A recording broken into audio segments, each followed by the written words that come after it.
বাংলাদেশের হিন্দু সংখ্যালঘু নেতা ভবেশ চন্দ্র রায়কে অপহরণ ও জানি শেষ করার ঘটনায় কড়া প্রতিক্রিয়া দিল ভারত। ভারতের বিদেশ মন্ত্রকের মুখপাত্র রণধীর জয়সওয়াল এক্স হ্যান্ডেলে এ নিয়ে পোস্ট করেছেন। তিনি লিখেছেন, বাংলাদেশের হিন্দু সংখ্যালঘু নেতা শ্রী ভবেশ চন্দ্র রায়কে অপহরণ ও জানি শেষ করার ঘটনা আমাদের ব্যথিত করেছে।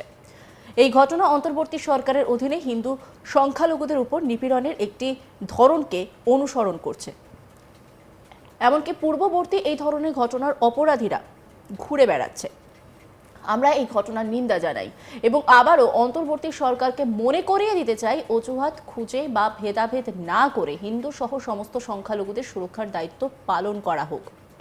প্রসঙ্গত 2024 সালে সংখ্যালঘু হিন্দু সনাতনী সাধু চিন্ময় কৃষ্ণ দাসের গ্রেপ্তারের পরও সরব হয়েছিল ভারতীয় বিদেশ মন্ত্রক। অন্তর্বর্তী সরকারকে সংখ্যালঘু হিন্দুদের উপর হামলা বন্ধ করতে সচেষ্ট হতে অনুরোধ করা হয়েছিল।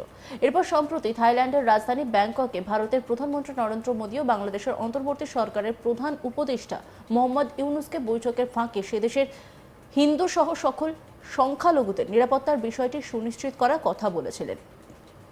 কিন্তু তারপরেও এই ঘটনা প্রমাণ করল বাংলাদেশের অন্তর্বর্তী সরকারের আমলে আদৌ সুরক্ষিত নয় সে দেশের সংখ্যালঘু হিন্দুরা। এদিকে 58 বছর বয়সী ওই সংখ্যালঘু হিন্দু নেতা ভবেশ চন্দ্র রায়ের স্ত্রী জানিয়েছেন, উত্তর বাংলাদেশে তাদের বাড়ি থেকেই তার স্বামীকে অপহরণ করে নিয়ে যাওয়া হয়। তাকে নরবাড়ি গ্রামে নিয়ে যাওয়া হয়, সেখানে তাকে বেধড়ক মারধর করা হয় বলেও অভিযোগ করেন তিনি। এরপর কার্যত অচৈতন্য অবস্থায় ভবেশ চন্দ্র রায়কে বাড়িতে ফেরত পাঠানো হয়। পরিবারের সদস্য ও প্রতিবেশীরা স্থানীয় হাসপাতালে নিয়ে গেলে তাকে মৃত বলে ঘোষণা করেন ডাক্তাররা। প্রসঙ্গত, এর আগে সংশোধিত ওয়াকফ আইন নিয়ে প্রতিবাদের জেরে মুর্শিদাবাদে অশান্তির ঘটনা নিয়ে মুখ খোলে বাংলাদেশ।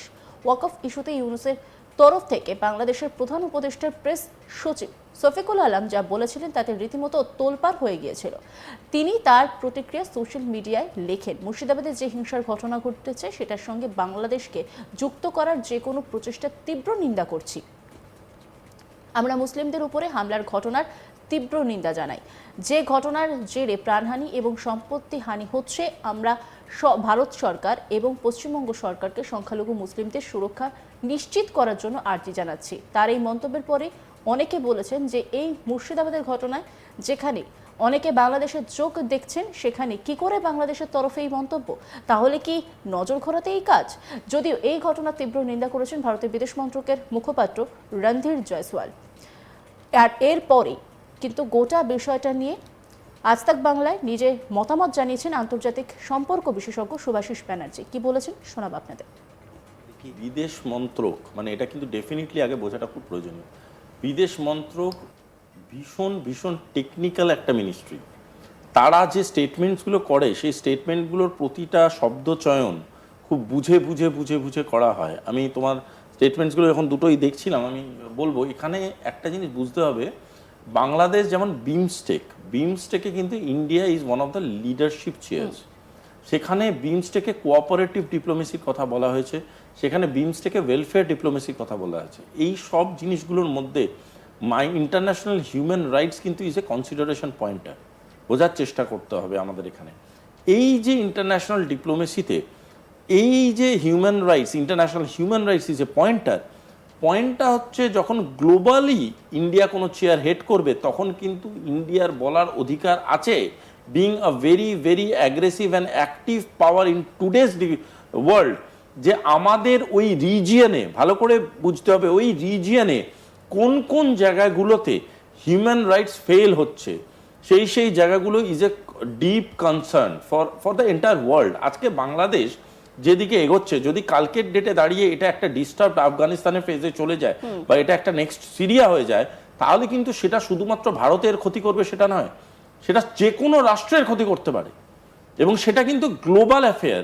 এটা কোনোদিনই ভেবো না যে এটা যেহেতু ইন্ডিয়ার প্রতিবেশী, ইন্ডিয়া মোস্ট কনসার্ন, কিন্তু এটার মানে এই নয় যে আমরা গোটা পৃথিবী এটার উপরে এফেক্টেড হয়ে যেতে পারে। সুতরাং এই যে মাইনরিটি কনসার্নসগুলো বলছে, ইন্ডিয়া কিন্তু এখন ধরে ধরে ইনসিডেন্টালি বলতে শুরু করে দিচ্ছে। কেন বলছে? তার কারণটা হচ্ছে, আমি এখনো বলছি, ইন্ডিয়া বারংবার স্ট্যাচুটারি ওয়ার্নিং দিচ্ছে, অবজারভেশনসগুলো দিয়ে যাচ্ছে, বিকজ যারা ইন্টারিম পোস্টে আছে তারা কিন্তু গভর্নমেন্ট নয়, they are a body that is leading the administration of Bangladesh, যারা বাংলাদেশের পরিকাঠামোটাকে চালনা করছেন।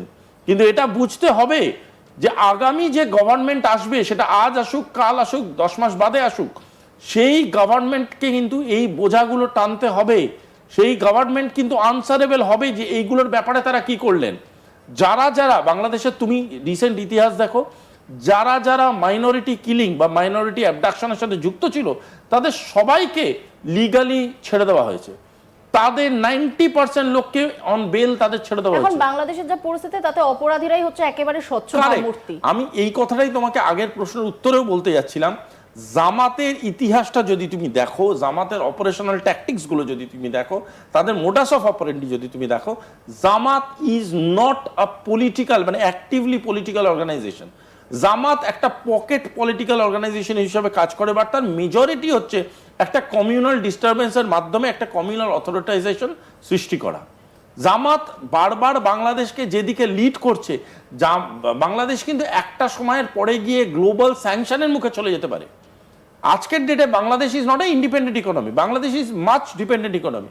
একটা গ্লোবাল স্যাংশনের দিকে চলে যেতে পারে, তখন জামাত কোথায় যাবে?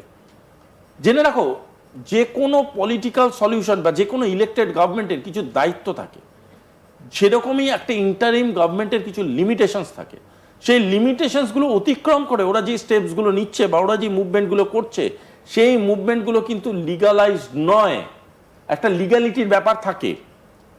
ধরো আমি একটা খুব সাধারণ সহজ কথা বলছি, এরা is a format of civic government, ঠিক আছে? আজকের ডেটে দাঁড়িয়ে বড় বড় কথা বলছে, তো ওদের দেশ থেকে একটা ফ্লাইটকে আমাদের এখানে বম্বিং করার জন্য বা আমাদের কোনো রকম এফেক্ট করার জন্য বা কোনো মিলিটারি মুভমেন্ট করার জন্য একটা ট্রুপকে যদি মুভমেন্ট করাতে হয়, can this adviser sign the document? তার সই করার রাইটস কি বাংলাদেশ গভর্নমেন্ট দিয়ে, বাংলাদেশের কোর্ট দিয়েছে তাকে? বাংলাদেশের সংবিধান তাকে সেই সই করার রাইট দিয়েছে? কাকে ধোঁয়া দেখাচ্ছে? পুরো বাংলাদেশের মানুষকে ধোঁয়ার মধ্যে রেখে দিয়েছে মিথ্যে কথা বলে। এর কাছে কোনো রকম কোনো রাইটসই নেই বাংলাদেশের গভর্নমেন্ট হিসাবে অ্যাক্ট করার জন্য।